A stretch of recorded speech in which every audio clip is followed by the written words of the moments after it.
ముఖ్యమంత్రి గారికి మర్యాదగా తువాలేసి దాని మీద రాసి నీకోసం కుర్చీ వేసి అర్ధగంట ఎదురు చూసినాం. మీరు మీ మాటలు, మీ రోత చేష్టలు ఇవన్నీ తెలంగాణ సమాజం గమనిస్తా ఉంది. ఇవాళ కూడా తొడగొట్టిండు, సవాల్ చేసిండు రైతుల మీద, యువత మీద. ఎప్పుడు వస్తావో రా, కేసీఆర్ వస్తాడా, కేటీఆర్ వస్తాడా, రండి అన్నాడు. మరి నువ్వు రా రా రా అంటే నేను వచ్చిన, నువ్వేమో పత్తలేవు. అందుకే మళ్ళొకసారి చెప్తా ఉన్నా ముఖ్యమంత్రి గారు, ప్లేస్ మీరే డిసైడ్ చేయండి, టైం మీరే డిసైడ్ చేయండి. ఆఖరికి నీ జూబ్లీ హిల్స్ ప్యాలెస్ కు రమ్మంటే కూడా తప్పకుండా వస్తాం. కానీ మీరు ఏ అంశం మీద చర్చ పెట్టినా మేము సిద్ధంగా ఉన్నాం. కేసీఆర్ తయారు చేసిన గులాబీ దండు, గులాబీ సైనికులం సిద్ధంగా ఉన్నాం. మాట్లాడుతూ ముఖ్యమంత్రి ఆయన మంత్రులు కొత్త పదం నేర్చుకున్నారు. మేము కేసీఆర్ ను రమ్మన్నాం.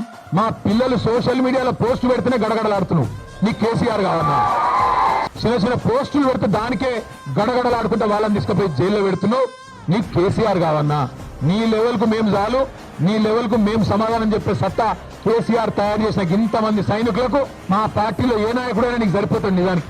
కానీ నువ్వు ముచ్చట పడుతున్నావు, పేరు తీసుకున్నావని నేను వచ్చినా, మళ్ళా నువ్వు ఎప్పుడు పిలిచినా వస్తా.